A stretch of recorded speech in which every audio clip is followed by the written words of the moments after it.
Muy buenos días, señor embajador Adam Blackwell, secretario de Seguridad Multidimensional de la Organización de Estados Americanos, estimado doctor Antonio Luigi Mazzitelli, representante regional para México, Centroamérica y el Caribe de la Oficina de las Naciones Unidas contra la Droga y el Delito, embajador Néstor Méndez, presidente de la Comisión de Seguridad Hemisférica de la Organización de Estados Americanos, estimados colaboradores, secretarios, Procuradora General de la República, señoras y señores embajadores y miembros del cuerpo diplomático acreditado en México, muchísimas gracias por estar esta mañana en este importante foro. Señoras y señores procuradores y ministros de justicia de la región, muy distinguidos representantes de organismos internacionales, distinguidos invitados especiales, muy estimados colaboradores, señoras y señores.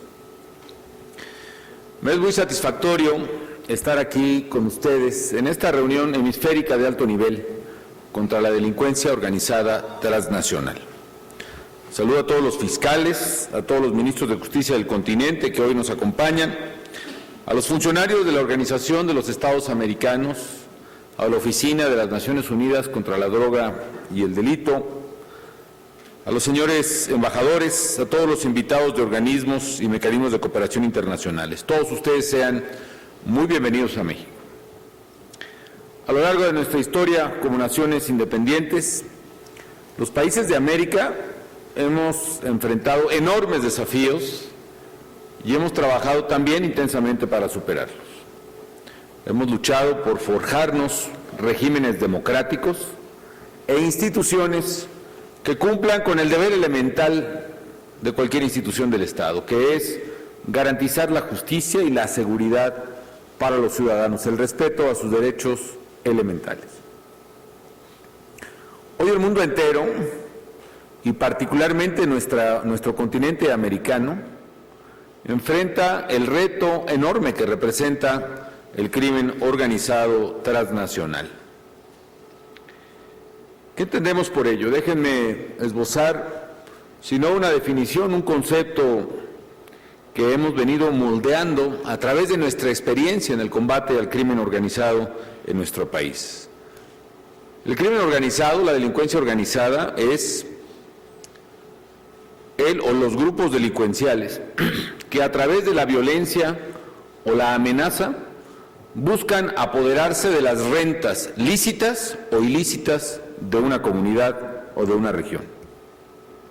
Es decir, se trata de grupos que a través de un elemento esencial que es el control territorial, el control de una región, de una ciudad, de un poblado, de un estado, buscan precisamente a través de medios obviamente ilícitos y violentos, a través de la violencia misma o la amenaza de violencia, apoderarse de las rentas, es decir, de las ganancias, primero las ilícitas y luego las lícitas de una comunidad.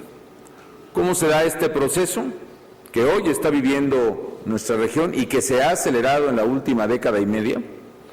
El crimen organizado va desplegando una estrategia territorial de control, es decir, va mostrando y marcando su presencia en territorios crecientes en la medida en que se le permite avanzar territorialmente. Llega a un lugar, se asienta y a través de la intimidación o la cooptación, lo que llamamos a través de la ley de plata o plomo, se apodera de la autoridad de ese lugar, es decir, toma el control de la vida comunitaria, sustituyendo, reemplazando y, por desgracia, en el peor de los casos, utilizando a la propia autoridad legalmente constituida. Una vez que logra eso, hace lo que cualquier grupo criminal organizado ha hecho en el último siglo, cualquier mafia. Lo mismo en Italia, lo mismo en Chicago, lo mismo en Miami de los 80s, lo mismo en Somalia ahora mismo, en muchísimas partes, que es tomar el control de esas vidas y empezar a asumirse como el dueño de la plaza, el jefe de la plaza, el jefe de la ciudad. Una vez asumido como jefe de plaza un criminal o un grupo de criminales, comienza a establecer su propia regla de criminalidad sobre otros grupos delincuenciales, es decir, comienza a cobrar renta a otros criminales para permitirles hacer sus actividades delictivas en ese lugar. Al que roba automóviles se le cobra cuota, al que vende alcohol adulterado se le cobra cuota, al que es tratante de personas se le cobra cuota para seguir operando ahí.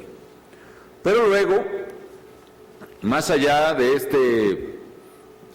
esta falacia, a mi juicio, o por lo menos esta presunción de que existen ciertos códigos entre los criminales, la verdad es que más pronto que tarde los criminales pasan del control de las rentas ilícitas al control de las rentas lícitas y en consecuencia comienzan a extorsionar ya no solo a quien tiene un centro nocturno ilegal con trata de personas, sino a quien tiene un establecimiento legal y a plena luz del día. No solo al que opera una gasolinera que vende gasolina robada, en nuestro caso a Pemex, sino al de la gasolinera de enfrente que vende gasolina totalmente lícita. Y de esta manera el crimen organizado absorbe las rentas y de hecho sustituye al Estado. Yo tengo una metáfora, si de acuerdo con los libros o las teorías que todavía alcancé a aprender en la escuela de Derecho, lo que define al Estado son algunos elementos esenciales. Por ejemplo, el monopolio de la fuerza pública. Llega un momento en que los criminales son quienes tienen el monopolio de la fuerza en ese lugar. Si lo que define al Estado es el monopolio de la recolección de impuestos, son los criminales los que verdaderamente recolectan impuestos en un lugar. Si lo que define al Estado es el diseño e imposición de una sola ley, son los criminales los que van poco a poco imponiendo sus leyes. Por eso, si una región o una comunidad permite que prevalezca ahí el crimen organizado, casi por definición, la autoridad legítima en ese lugar o región le ha cedido el lugar o probablemente ha desaparecido. De ese tamaño es, pues, el fenómeno que hoy se discute y de ese tamaño es el riesgo, dado que el crimen organizado representa el mayor desafío al Estado, creo que en este momento en el mundo y en particular en nuestro adolorido continente americano. La criminalidad y la violencia, pues, constituyen la principal amenaza para los regímenes democráticos que hemos construido en nuestra región continental con un gran esfuerzo y con un enorme sacrificio. Y por esa razón, todos los países debemos ser un frente común para poner un alto a ese enemigo que no reconoce fronteras.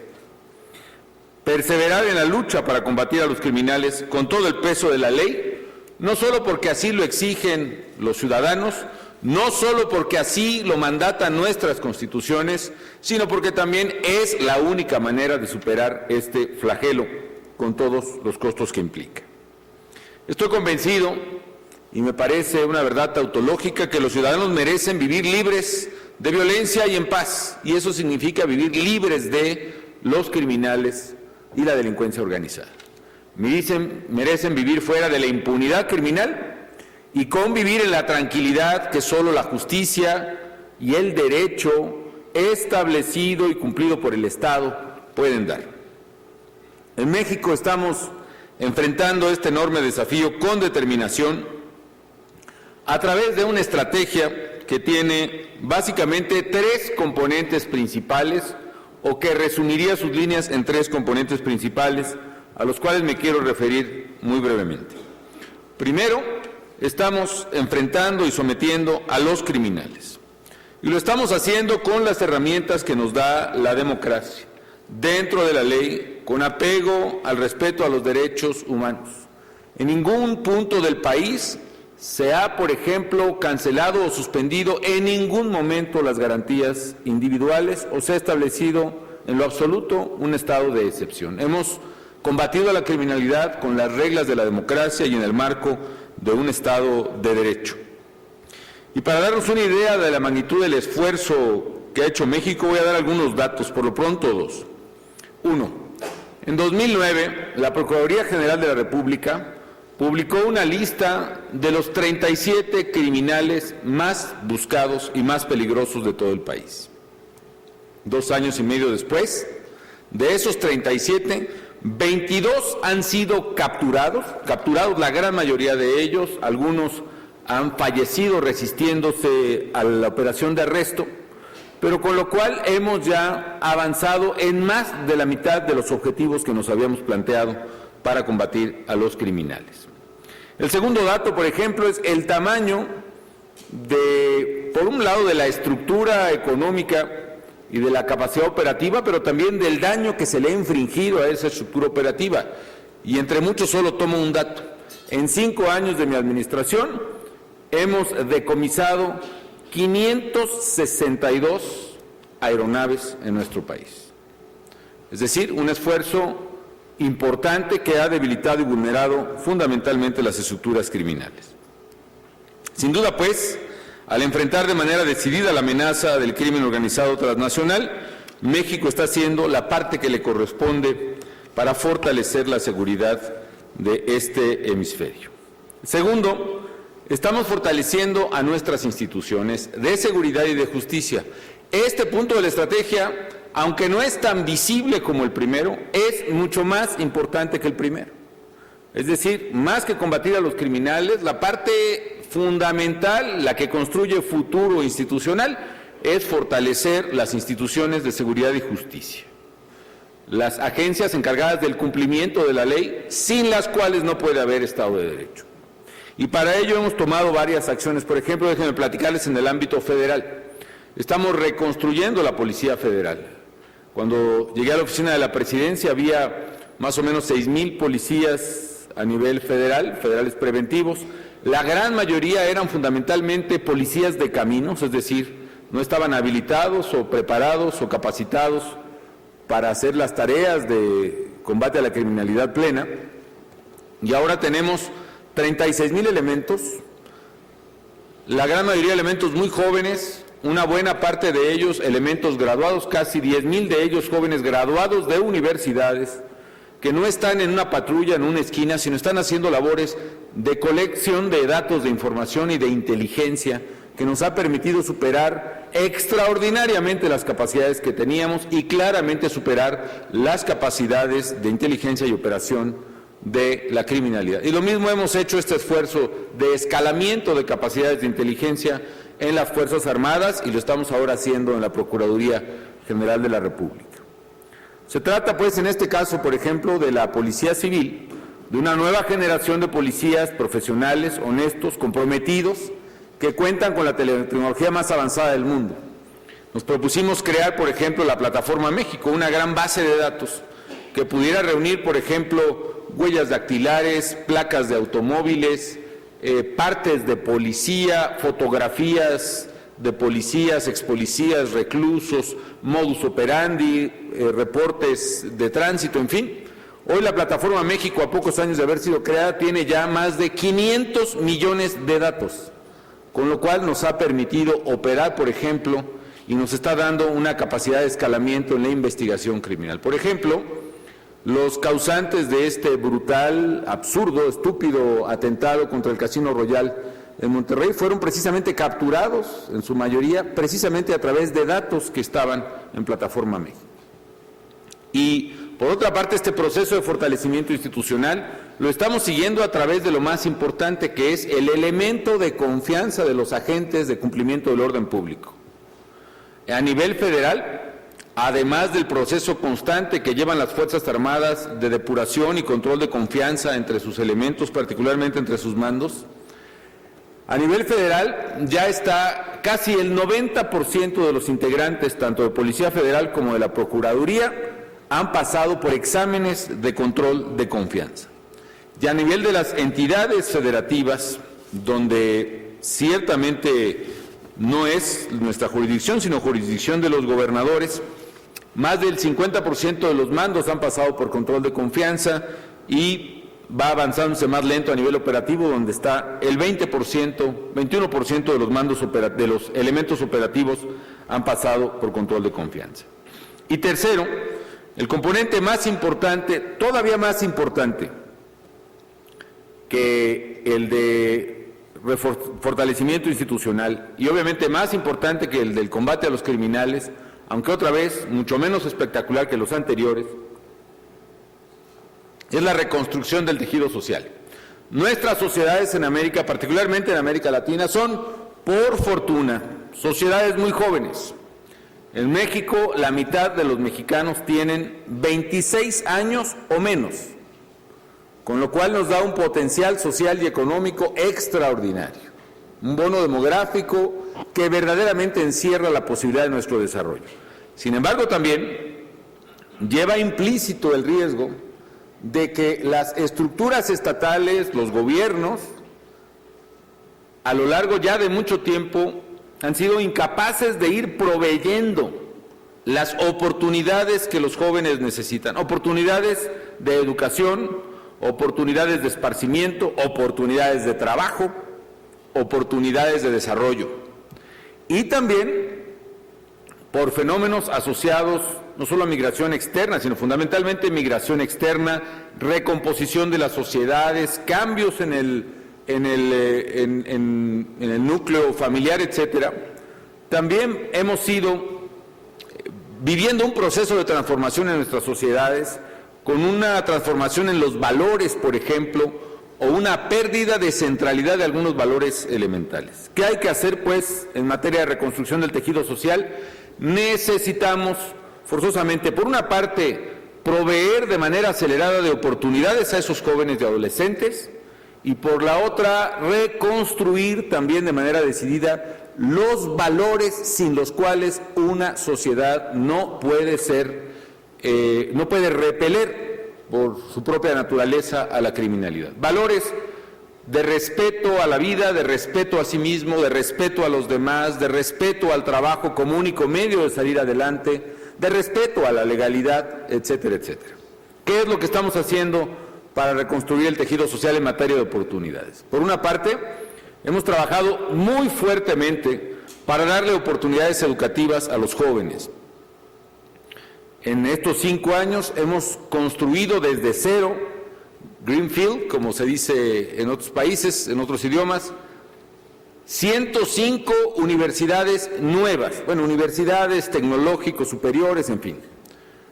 Y estamos llegando a la cifra de 1,000 nuevos bachilleratos. Y aparte de ello, estamos ya este año, si en el año 2000 había 2 millones de becas para jóvenes o niños mexicanos, un apoyo económico para que sigan estudiando, este año llegaremos a 8 millones de becas. Eso quiere decir que más de la mitad de los jóvenes en los bachilleratos públicos tienen una beca del gobierno federal. ¿Qué ha generado esto? Ha generado, entre otras externalidades positivas, aparte de darle oportunidades a muchos jóvenes, ha generado, por ejemplo, que hoy se estén graduando en México más de 110,000 ingenieros cada año. Es decir, más ingenieros ahora en México cada año que en Alemania, o que en Inglaterra, o que en Canadá, más del doble que Brasil, por ejemplo, aunque tiene el doble de nuestra población. Y si medimos ingenieros por cada 100,000 habitantes, es casi el doble de ingenieros que los que se gradúan en los propios Estados Unidos. Eso nos está dando un potencial además enorme en materia económica y científica. En materia económica, por ejemplo, que ha hecho que México avance ahora a ser el 5º exportador más importante del mundo en automotriz. En materia científica, que hoy ingenieros mexicanos estén diseñando, por ejemplo, la turbina de General Electric del Airbus 380, el avión más grande del mundo. O un reportaje muy interesante que vi ayer, por cierto, que hay 30 ingenieros mexicanos trabajando en el centro de investigación nuclear más avanzado del mundo, a, 70 metros bajo tierra entre la frontera de Suiza y de Francia. En fin, ese es un ejemplo de cómo estamos tratando de proveer oportunidades. Por supuesto que esto no es suficiente y tenemos que ampliar aún más ese esfuerzo. Lo hemos hecho en materia de salud, estamos alcanzando ya la cobertura universal de salud.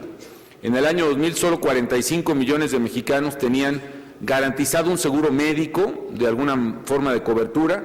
Hoy ya son 106 millones de mexicanos, con lo cual estamos alcanzando cobertura universal de salud, médico, medicinas, tratamiento y hospital para quien lo necesite, incluyendo, por ejemplo, en algunas enfermedades más complejas como cáncer, tratamiento y medicinas gratuito hasta los 18 años, o en el VIH-Sida, por ejemplo, que es medicinas gratuitas y tratamiento en México para cualquier paciente.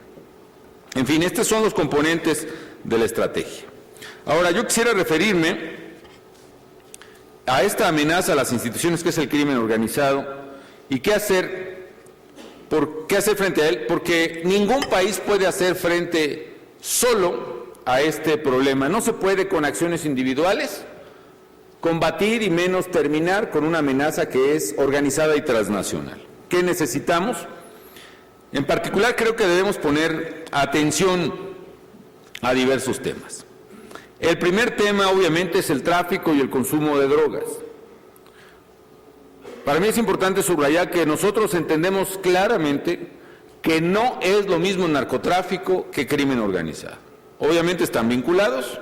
De hecho, la expansión territorial de los criminales se da en gran parte en razón de la droga, es decir, mientras América Latina fue un exportador neto de droga hacia Estados Unidos, la logística de los criminales era una logística de exportación y transporte y se concentraba en fronteras y en rutas.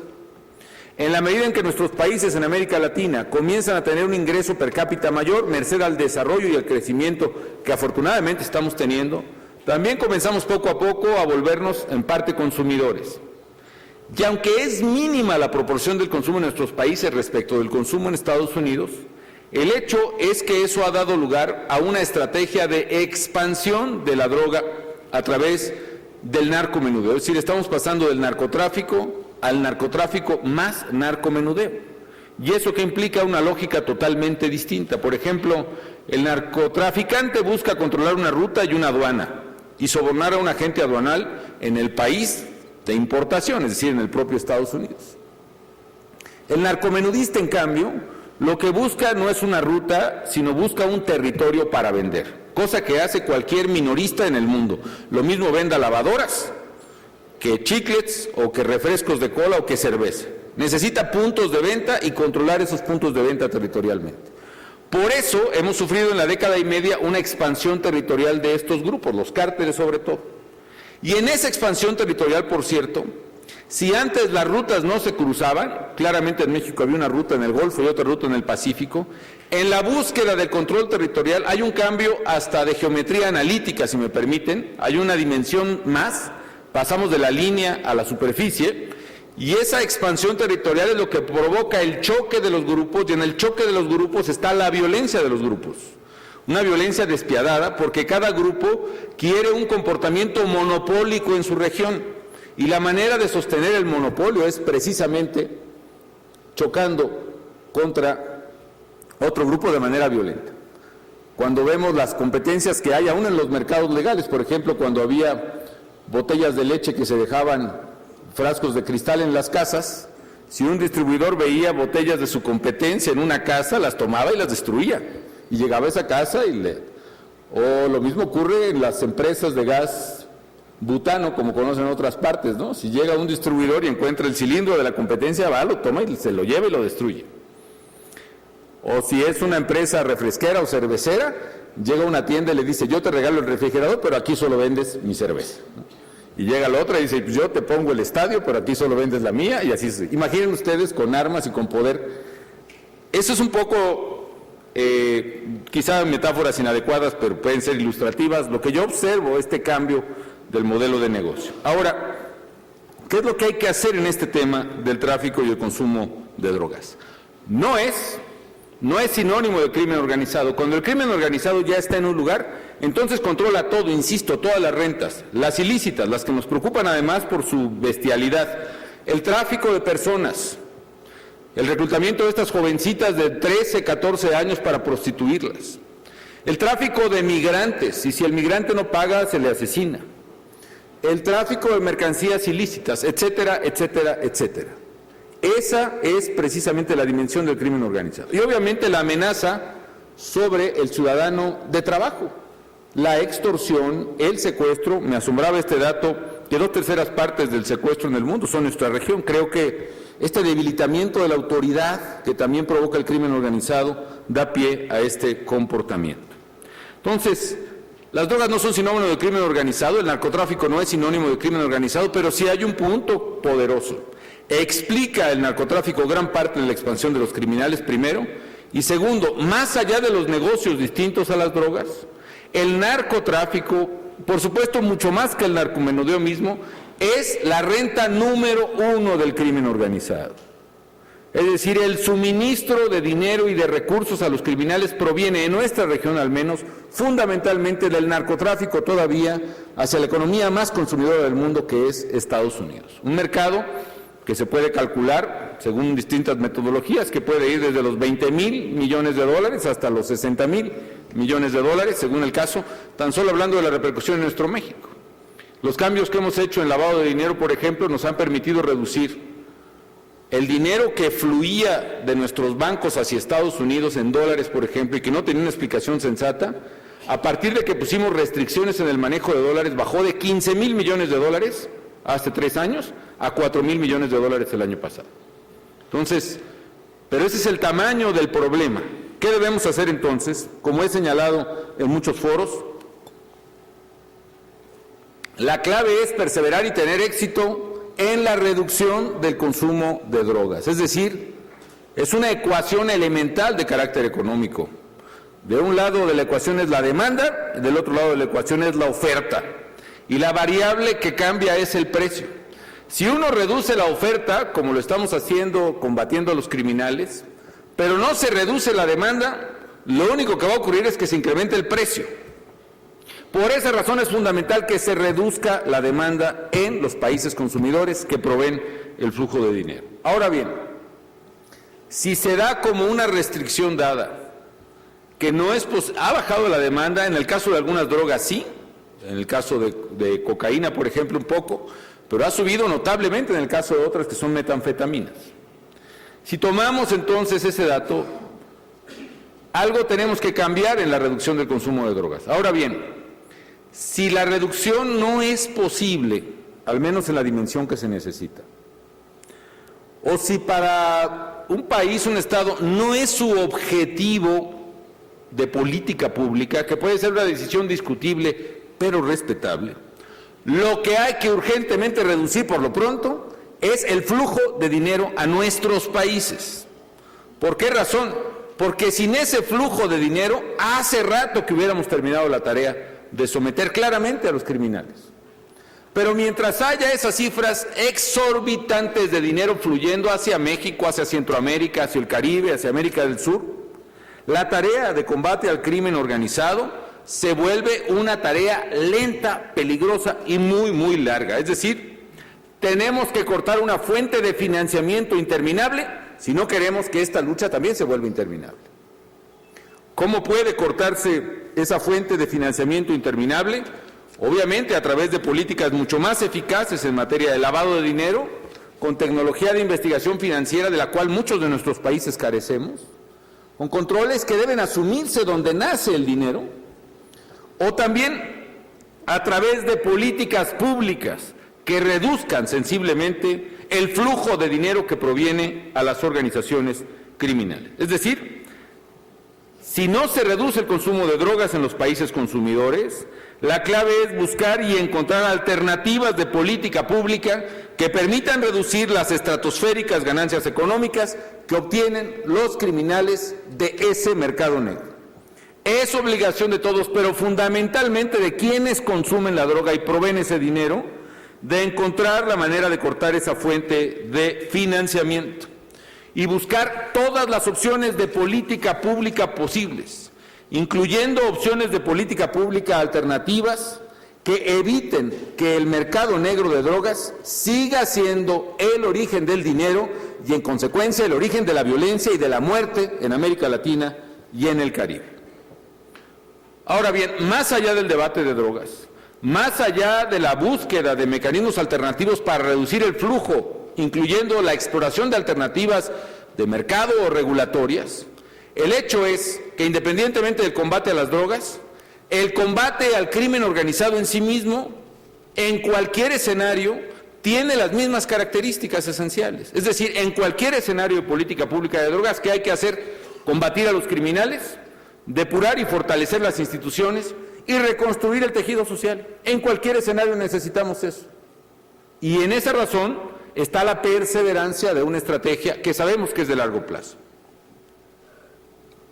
El segundo tema es el tráfico de armas. Hay estudios Esto es muy importante y no lo habíamos observado honestamente en su justa dimensión. En mi gobierno estamos haciendo un estudio, y yo invito a todos los países a hacerlo, que recaba la información académica de la disponibilidad de armas con respecto al número de homicidios. Es decir, hay estudios muy acabados que demuestran que la disponibilidad de armas en una región tiene una correlación positiva, obvia yo diría, con el número de homicidios en esa región. Por ejemplo, no entraría a detalles de econometristas, pero el hecho es que después de una guerra civil, por ejemplo, en una región o en un país de África, la presencia de homicidios en ese país se mantiene durante X número de años. Lo mismo ocurrió en El Salvador después de la guerrilla o en otras partes donde se ha presentado en Guatemala. Es decir, la presencia extraordinaria de armas en un momento determinado de tiempo explica en una parte, y yo diría en una muy buena parte, el número de homicidios que ocurren en esa región. ¿A qué punto voy? Hay estudios pues a nivel internacional que demuestran que cuando en un país o en una región existe un incremento excepcional en la disponibilidad de armas, como ocurre, con alguna guerra civil, la disponibilidad extraordinaria produce un incremento significativo sobre los niveles de violencia y sobre los homicidios en la región, incluso varios años después. Esto es lo que está, se los aseguro, ya demostrado por varios analistas. Ahora bien, ¿qué tiene que ver con nuestro problema? En mi opinión, y antes de comentarlo, quiero agradecer mucho el apoyo que hemos recibido de la administración del presidente Obama, de la cooperación con la propia Embajada de Estados Unidos en México para el combate a este flagelo, creo que sin precedentes además. Sí debo decir, porque es mi deber, lo que consideramos una hipótesis poderosa, y es que la decisión que se tomó en la anterior administración en Estados Unidos de no prorrogar la legislación que prohibía la venta de armas de asalto, digamos la llamada Assault Weapons Ban, que estableció el presidente Clinton y que no se prorrogó bajo la administración del presidente Bush, prohibía esta legislación que se vendieran armas de asalto en el mostrador, en las armerías de Estados Unidos. Al expirar la Assault Weapons Ban en 2004, provocó un incremento notable de armas y de venta a nuestra región. Nosotros tenemos detectado que en el lado americano, en la frontera con México, hay cerca de 8,000 armerías, tan solo en las ciudades fronterizas o en los estados fronterizos. Eso significa, amigas y amigos, que hay una armería, por cada Walmart en esas ciudades, hay 9 armerías por cada Walmart. Y nosotros estamos viendo esa repercusión. Si ustedes observan, hay una correlación muy clara en una serie de tiempo, entre la expiración de la Assault Weapons Ban y el incremento de armas y de violencia también en México, en Centroamérica y en otras partes. Es decir, es una tendencia creciente no solo en nuestro país, la tendencia creciente de muerte en Guatemala, por ejemplo, o en Honduras, en El Salvador, corren prácticamente al mismo tiempo hacia arriba, y tiene que ver en parte con esta disponibilidad extraordinaria de armas, que en este caso no los da una guerra civil, sino las da un cambio regulatorio en Estados Unidos. ¿Qué vemos nosotros? Tan solo en los últimos 5 años hemos decomisado a los criminales 140,000 armas, de las cuales 84,000 son rifles de asalto. Son AR-15, son AK-47, ciertamente no todas de manufactura americana, pero más del 80% de ellas demostradamente vendidas en armerías americanas.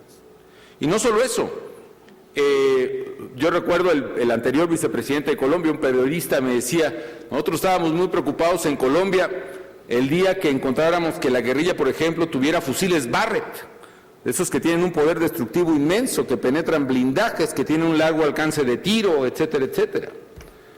Y afortunadamente no nos hemos encontrado ninguno. Le digo, oye, compa, pues nosotros llevamos como 240 Barretts decomisados. Lanzamisiles, no sé cuántas granadas, 12,000 granadas o algo así. Casi 10 millones de cartuchos en 5 años. Con lo cual, amigas y amigos, estamos ante un tema estructural que como países, amigos, socios, tenemos que enfrentar también conjuntamente. Perdón que me extienda en este punto. Por último, el asunto al que me quiero referir, 2 asuntos más. Primero, el lavado de dinero. Aquí en esta reunión hemisférica tenemos que afinar la puntería en materia de combate al lavado de dinero. Es una tarea pendiente para todos. El día en que logremos cortar el flujo de dinero, estamos al otro lado de la lucha contra el crimen organizado. Y el flujo de dinero es a través de políticas públicas que deben quizá discutirse en todas sus pros y sus contras, por supuesto, pero también a través de controles financieros sobre el lavado de dinero en nuestros países. Eso implica, pues, una tarea indispensable. Hay que hacer un frente común contra el lavado, porque el dinero, como dijera alguna vez Juan 23, el dinero no tiene patria. El dinero es de lucro, es un elemento sin lealtad. Y precisamente en los flujos financieros está una tarea enorme. Y el otro comentario es sobre la violencia en sí mismo. Una de las discusiones más importantes que se dan es la lucha contra el crimen organizado genera la violencia. ¿Eso es lo que verdaderamente genera la violencia? Nosotros sostenemos que no, que es al revés. Lo que genera la intervención del Estado es la violencia. No, la violencia se causa por la intervención del Estado. ¿A qué me refiero? También invito a los países participantes y a la academia a investigar este tema. Hay un debate, pues, que está también por investigarse, que afirma que la violencia es consecuencia de la intervención del Estado. No es así. En este caso, y valdría la pena ver las evidencias, no solo públicas, sino un análisis científico que no vendría mal a este tema. ¿Por qué hay, como dijo el señor Blackwell, 150,000 homicidios, según entiendo, en el último año en nuestra región? Yo pienso, amigas y amigos, porque estamos viendo, sobre todo en México, Centroamérica, el Caribe y varios países de América Latina, un crecimiento exponencial en la violencia. Pero este crecimiento, ojo, examinemos, no se da en los países donde tenemos intervención sólida contra la delincuencia, se da en todos. Y no es la causa la violencia, es más, también en los estudios que estamos realizando, se demuestra en regresiones, en regresiones que estamos corriendo, que si dividimos en dos variables, países que tienen una política de combate al crimen y países que tienen política acomodaticia, vamos a llamarlo así, para no entrar en detalles ni en juicios de valor. Primero, en los dos casos hay presencia de violencia y de homicidios crecientes, pero lo sorprendente es, hay mucho más violencia y homicidios crecientes en los países que tienen una política acomodaticia, es decir, política de no confrontación, que en los países que tenemos política de confrontación. Y segundo plano de mi argumentación, la evidencia que nosotros tenemos en México. Salvo alguna excepción, pero en todos los casos donde ha intervenido el Estado a nivel federal a través de operativos conjuntos de fuerzas federales, en la gran mayoría, si no es que casi en todos, todavía estamos por darle la curva a uno último, pero en la mayoría de los casos que hemos intervenido, primero, la violencia precede a la intervención, es decir, no van las fuerzas federales y luego se causa la violencia, al contrario, como hay violencia, como nos lo piden los gobernadores, va la intervención federal. La violencia es la causa de la intervención y no al revés. Segundo, después de un breve lapso de la intervención del operativo, la violencia empieza a declinar. Y en algunos casos consistentemente. ¿Qué casos? Pues el caso de Tijuana, y el caso de Tamaulipas, y el caso de Veracruz, y el caso de Acapulco, y el caso de La Laguna, tan solo por citar los que tienen operativo ahorita. El caso de Ciudad Juárez, que fue muy difícil de dar la vuelta y todavía tenemos un gran reto. Pero los homicidios después de la intervención federal se han disminuido en 57% entre 2010 y 2011.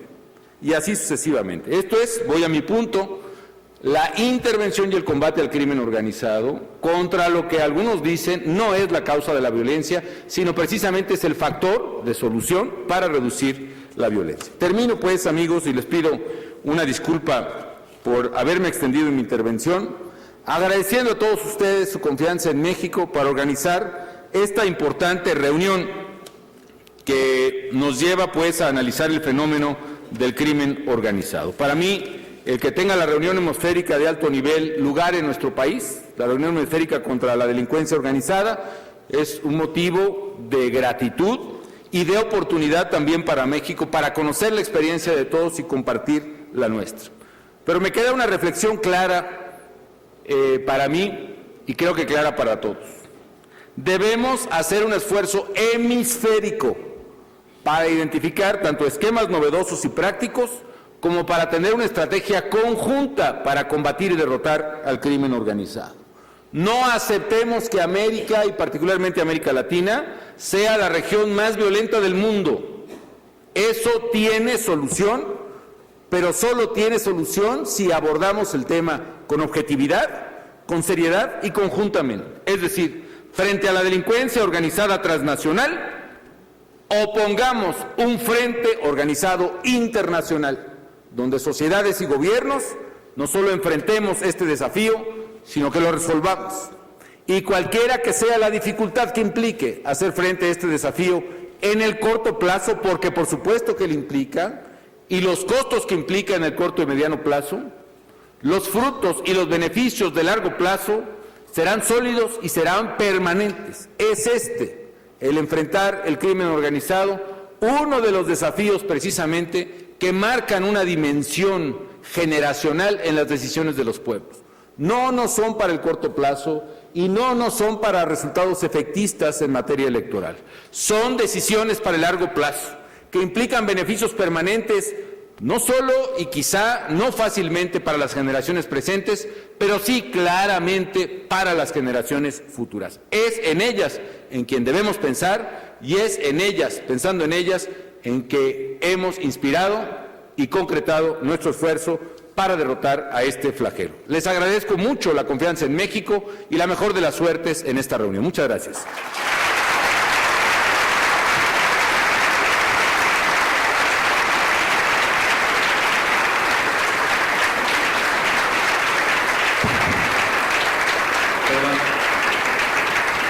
Y siendo hoy, 1 de marzo de 2012, siendo las 10:15, declaro formalmente inauguradas las actividades de la reunión hemisférica de alto nivel contra la delincuencia organizada transnacional. Muchísimas gracias.